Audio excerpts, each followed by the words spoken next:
السلام علیکم ورحمۃ اللہ وبرکاتہ۔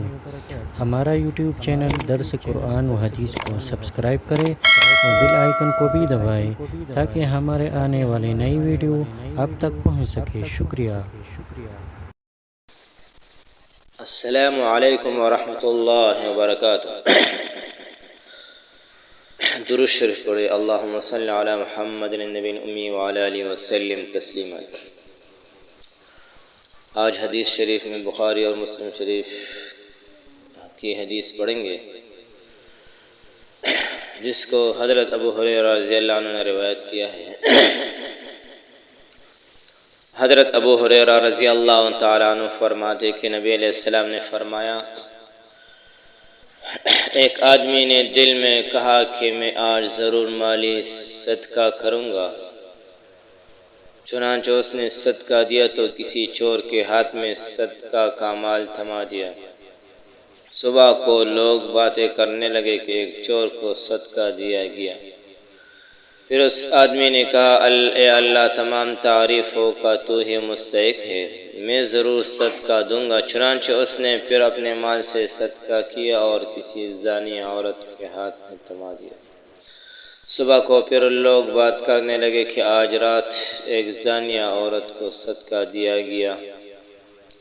اس شخص نے پھر کہا، اے اللہ، تمام تعریفیں تیرے لیے ہے، ایک زانیہ عورت کو صدقہ کرنے پر میں ضرور صدقہ کروں گا۔ چنانچہ اس نے پھر صدقہ دیا اور کسی مالدار کے ہاتھ میں وہ مال رکھ دیا۔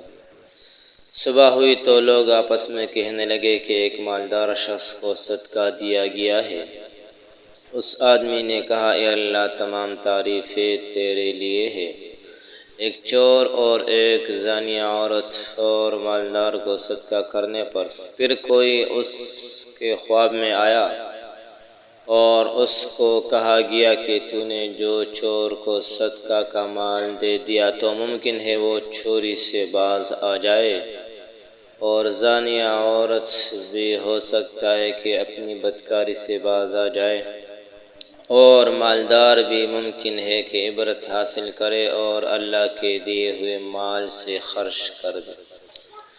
اس حدیث کو بخاری اور شریف اور مسلم شریف کے کتب میں روایت کیا گیا ہے۔ اس حدیث سے چند ضروری مسائل معلوم ہوتے ہیں۔ نمبر 1، معلوم ہوا کہ نفلی صدقات میں اگر کوئی فاسق یا مالدار آدمی صدقہ لے لے تو صدقہ کرنے والا ثواب سے محروم نہیں ہوگا۔ نمبر 2، معلوم ہوا کہ صدقہ پوشیدہ طریقہ سے کرنا افضل ہے۔ نمبر 3، اخلاص کی فضیلت معلوم ہوئی۔ نمبر 4، اگر غیر مستحق آدمی کو صدقہ کا مال مل جائے تو دوبارہ صدقہ کرنا مستحب ہے۔ نمبر 5، حکم ظاہر حال پر لگتا ہے۔